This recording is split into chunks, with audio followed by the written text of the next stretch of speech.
Come in.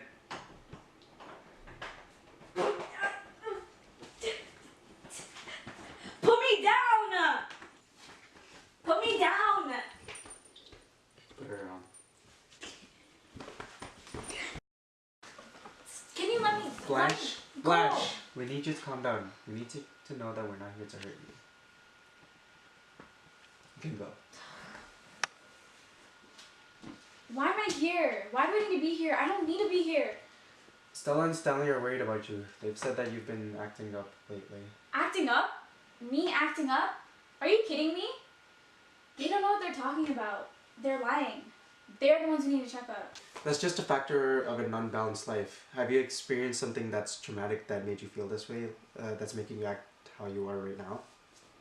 That made you break down to the point you feel like the world is against you? I want you to lie down here. So tell me, what's been happening lately? Well, it all started when I fell in love with a boy. His name was Allan Gray. He was the love of my life. I was about 16 or so. We went to the same school, and he lived right around the corner from my house. Oh, so tell me, what was he like? He wasn't really talkative, but he had that poor innocent boy look. He looked really cute, you know, dreamy eyes, defined dimples when he smiles, soft like hair. Oh my god.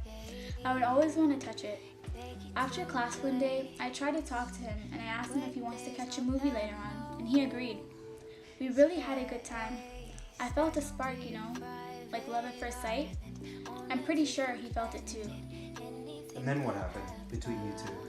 We started to talk more and hang out, and eventually we dated and developed a strong bond for over a year. We were really excited to get married, so we eloped.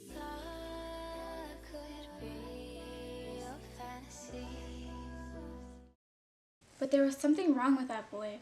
He seemed too sensitive, too nervous, especially around me. What makes you say that? Well, I was coming home from work one day. That day I finished my shift an hour earlier than usual.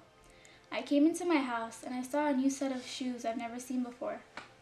Well, that didn't bother me until...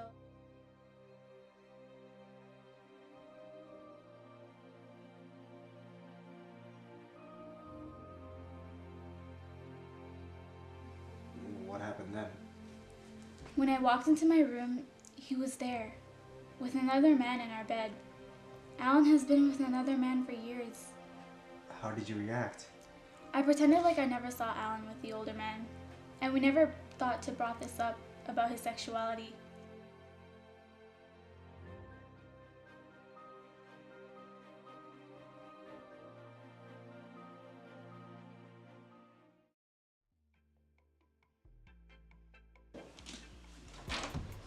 Hey, what's up?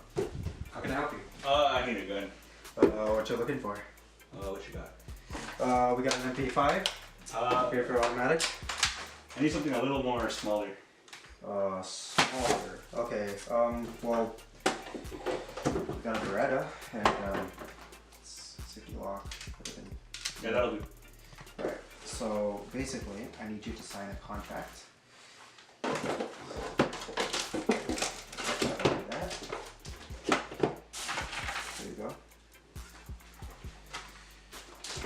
So your gun's in here, your ammunition's in here. Thanks for coming. Alright, thanks. Yeah.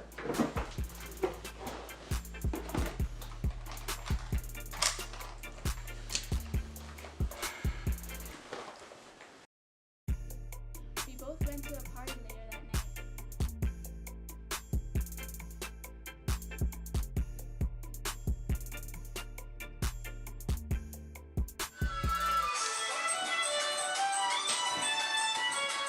Come on, let's dance! I don't like dancing.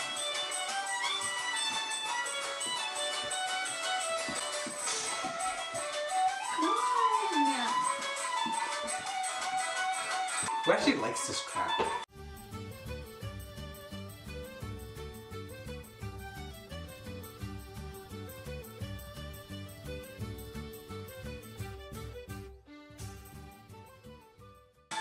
Okay, I'm gonna go get drinks, okay? Okay. Okay.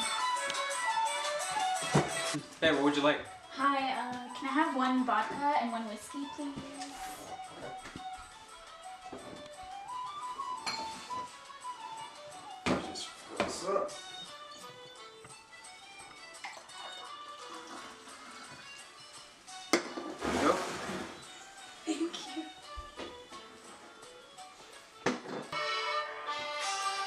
Oh, There you go. thanks. 12 seconds later. Wait, you guys are done already? Yeah. Okay, you enjoy your time. I'm sick of you. Wait, what? Why? I know your dirty little secret. How can I possibly think that this would work? I'm such an idiot.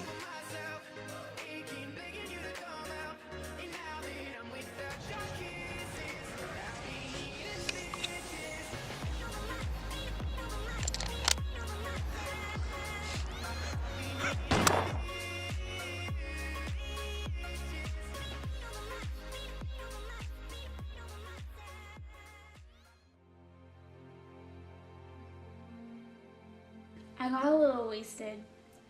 I confronted and told Allan straight up that I saw everything what happened. And it was so inappropriate. It was really disturbing. I told him I was disgusted by him. How did Allan react? He ran out after. Everything was going well until the whole bar heard this loud gunshot. We all rushed out. I couldn't believe my eyes. He was on the ground. I saw blood oozing from the back of his skull. He stuck the revolver in his mouth and pulled the trigger.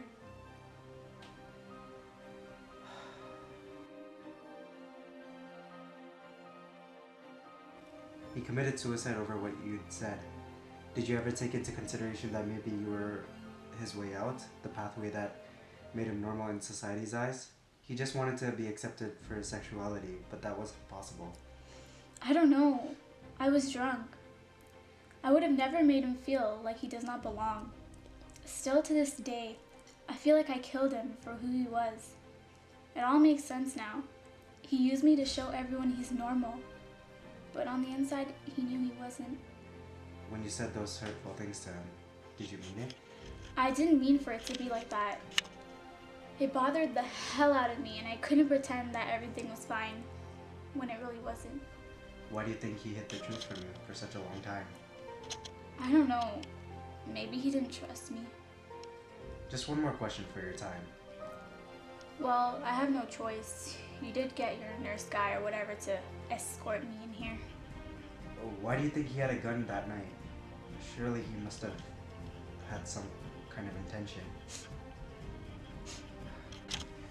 Clearly by your silence, it's pretty clear that you were oblivious to the gun even being there. Anyways, I think that's enough for today. We'll meet up next week to discuss more about your relationship between Stella and Stanley. I'll see you in a week.